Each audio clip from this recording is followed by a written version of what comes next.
Well, it might be hard to beat this girl for the worst first date. She goes on a date with a dude who steals her car. Oh, damn. That could happen. Oh, it could, and it did. Here she is talking about what went down. Hey y'all, I went on a date with this guy. I had to pick him up because he said his son had his Grand Wagoneer. I picked him up downtown Royal Oak. We went to a nice restaurant. Vibes was good.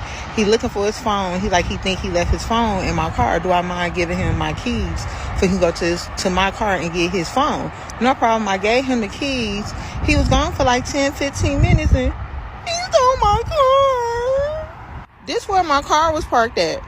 Now I gotta call the police. How I'ma get home? I mean, wow. He stole the car. What a racket. He goes on a date, says he left his phone in the car, gets the keys, and vroom, drives off. That's crazy, huh? Here's the thing. Okay. Any man who needs you to pick him up for the first date doesn't understand how to make a good first impression. And I know things happen. I know. But if he needs you to come pick him up because he can't arrange for his own transportation, that's a red flag, or at least a pink flag. Okay. And I think you should have never given that guy your key. Well, for a first date for somebody, to have that person with your keys in their hand, that's got to be the red flag where you just can never cross that level. Be like, I don't know you like that. I can't give you the keys to my car. He shouldn't be in your car if it's a first date. Right. Both of you should take your own transportation to wherever you're meeting. And I think you should do coffee, not dinner, for a first date.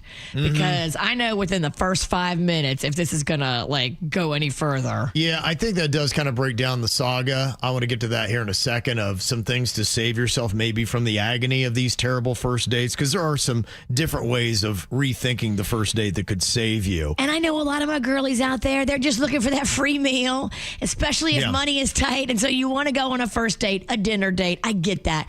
But meet him at the restaurant. Yeah. Well, if you're driving him, you're already out there. So you think he's going to pay for it if you're driving? She got more to say, though, about what happened. Hey, y'all. This part 2 where he stole my car. I made a police report. I had to catch an Uber to one of my family. It's thunderstorming real bad here in Detroit. And I had to go to one of my family member house and get a spare key. I'm home now. I went over his house with the police. He wasn't there. So I'm back home because it's raining real bad. But at this point, I'm doing street justice. I done called my cousins and then we going back over there tonight. Okay. Uh-oh. That's my kind of girl. Okay, a little street justice. Take matters into your own hands. You'll get far more accomplished. Yeah. Especially when they play that in court. I don't want to do anything. I just want my car back. If my cousins do something, that's them.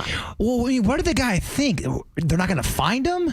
It's a great question. He's probably out joyriding. Well, and the fact that she picks you up so she knows where you live, I don't know what he's thinking he's doing. He might not go back to that house for a minute. Or he might not live there. True. I mean, he could say, yeah, pick me up at this address. Totally. Not even know the person and be out front and just jump in her car. Totally. Yeah, I guess that's the only way that could play off. But there are some ground rules you can lay. And one of the newer ground rules is a lot of people are not doing first dates anymore on the weekend, Friday or Saturday, because you have a bad experience and you do it on a Friday night, somebody jacks your car, the rest of your weekend is going to be ruined and spent over this terrible first date. Amen. So what makes you think that anybody is worthy of your weekend time?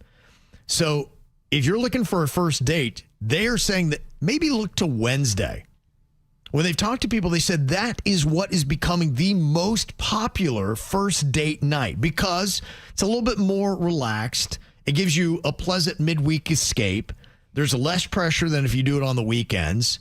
but there's more excitement than earlier in the week than doing it a Monday or Tuesday where you're still trying to get back in your groove. Monday, you're trying to get the batteries restarted. Yeah. It's a terrible. Yeah. Monday might be the worst time for a date. I don't want to ever be judged on my Monday look. Even Tuesday's a little rough coming off the weekend. I'm still puffy. So they say Wednesday is now kind of shaping up to be first date night. That or Thursday, they say is maybe the second best choice. And even some people like the Sunday evening dates. They say it's a more relaxed environment that doesn't interfere with midweek work obligations and the stress that you have. I would hate a Sunday first date. The whole time I'd have anxiety about work and Nah. Give me Friday happy hour with no commitment for anything past 6:30 Okay. I'll meet you at 5:30. You'll buy me cocktails, and I'll see how I feel about Right. you. And Yeah. I see what they're saying about, breaking it up in the middle of the week, something to look forward to. I do like that, but you can't really stay out that late. Maybe that's why it is a good night. I don't like being committed to a full dinner with a man you've never sat down and talked to before face to face. Well, you get Right. it. You hate men. They're awful. 9 out of 10. Yeah, 9 out of 10. Oh, yeah. 9 out of 10. Yeah. Maybe more. What do you think is the most embarrassing thing that can happen on a date? This from Food and Wine. They've come up with 4 things. I'll let you go till you miss. What do you think is one of the 4, Virginia? Diarrhea Diarrhea. on yourself. All over your pants. I doubt that Food and Wine would put that in their magazine. No, they would not. Yeah. But that's a real thing. I know it wasn't a first date, but it was date 2 or 3, and they crapped themselves in the car. Just no control? They have weak They gambled bowels. and lost? It was not a good thing.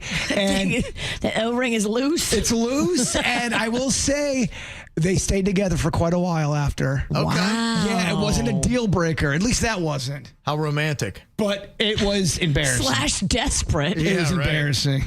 Yeah, not diarrhea. They don't have that in there. What do you think, Bird? Might be one of the top. Food stuck in your teeth. Food stuck in your teeth. Yes, that is number 2 on their list. Yeah, so things that are there. Some of the other things they said, burping, I guess, and that maybe could any kind of bodily function that's unexpected. Yeah, burping seems a little benign, but We prefer farts, but okay. yeah. If I was on a date, I would prefer the burp. I don't want no fart on our date. If it happens, it happens. We were at the movies last night, and they've got those big cushy seats. Yeah. My mom was sitting there, and she farted so loud during Lilo and Stitch. I could hear it. I know the people behind me heard it too. Oh my God. Farting and dining does not go. How do you know it was your mom's fart? You just know the tone? Dude, I know from the direction of which it came. Wow, huh? Just let her go, huh? That's how you know you're really enjoying the movie. Yeah. Yeah. What are you going to do? Spilling wine or food on your clothes is one of the top. And number 1 most embarrassing thing they say can happen on a date is having your credit card declined. Oh, that's bad. Awful. Mm-hmm. What about being like blacked out drunk and the other person's not? I don't see a problem with that. Yeah, right. I don't know if it's embarrassing at that moment. You're probably having a great time. I'm raging. Yeah. This is how we do. It's the KVJ show.